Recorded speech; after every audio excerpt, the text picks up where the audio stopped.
बूढ़ी औरत हर रात ट्रेन से क्यों उतरती है? ये कहानी मेरे एक बहुत पुराने दोस्त ने मुझे सुनाई थी। वो उस रात वहां खुद मौजूद था और जो उसने देखा वो मैं आज तक भूल नहीं पाई। मेरा दोस्त रोहित रेलवे में काम करता है। कुछ साल पहले उसकी पोस्टिंग एक पुराने स्टेशन पर हुई थी, नरकपुर जंक्शन, जहां अब ट्रेनें नहीं रुकती पर कभी रुकती थीं। वो रात भी वैसी ही थी, अंधेरा, सन्नाटा और एक भयानक सर्दी। रोहित नाइट ड्यूटी पर था। रात के 1:10 बजे उसने सुनी ट्रेन की सीटी। पर हैरानी की बात यह थी, उस रूट पर कोई ट्रेन थी ही नहीं। ट्रेन धीरे से आई और रुकी। बोगियों में कोई नहीं था सिवाय एक बूढ़ी औरत के, सफेद साड़ी, झुकी कमर और नजरें जमीन पर टिकी हुई। वो धीरे धीरे उतरी और रोहित के सामने खड़ी हो गई। फिर बोली, बेटा, ये नरकपुर आया क्या? रोहित ने सिर हिलाया, हाँ, और अगले ही पल वो बूढ़ी औरत हवा में गायब हो गई। रोहित भागा, अगली सुबह मुझे कॉल किया और सारी बात बताई। मैंने जब ये सुना, मेरे शरीर में झुरझुरी दौड़ गई। मैंने उससे पूछा, तू मजाक कर रहा है? पर उसकी आवाज कांप रही थी। अब मुझे भी चैन नहीं आया। मैंने कहा, चलो इसकी सच्चाई पता करते हैं।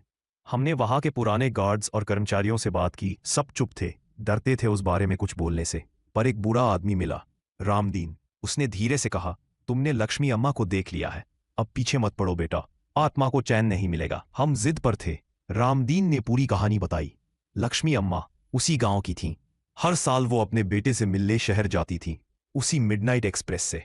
लेकिन एक साल उनके बेटे की ट्रेन एक्सीडेंट में मौत हो गई। किसी ने अम्मा को नहीं बताया। अम्मा उसी स्टेशन पर रात को जाती रहीं।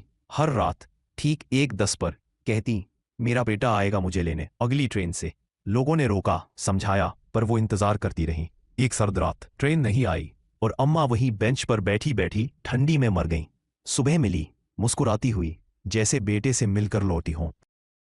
उस रात के बाद हर रात 1:10 पर वही ट्रेन आती है और वही बूढ़ी औरत उतरती है। लोग कहते हैं जब तक अम्मा का बेटा उन्हें लेने नहीं आएगा, वो हर रात उतरा करेंगी। रोहित को कुछ समय बाद तेज बुखार आया। वो बड़बड़ाता रहा, अम्मा मुझे बुला रही हैं। 1 हफ्ते बाद उसने नौकरी छोड़ दी। अब वो किसी से बात नहीं करता, बस दीवारों को घूरता है। मैंने एक बार उससे पूछा, क्या तूने अम्मा को फिर देखा? उसने बस कहा, वो अब भी स्टेशन पर बैठी हैं, पर अब मुझे पहचानती नहीं, शायद किसी और का इंतजार कर रही हैं।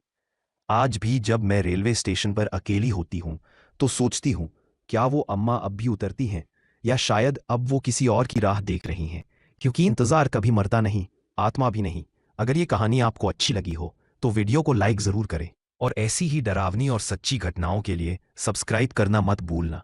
अगर आपके साथ भी कभी कुछ ऐसा रहस्यमयी या डरावना हुआ हो तो कमेंट में जरूर लिखिए, क्योंकि अगली कहानी शायद आपकी ही हो।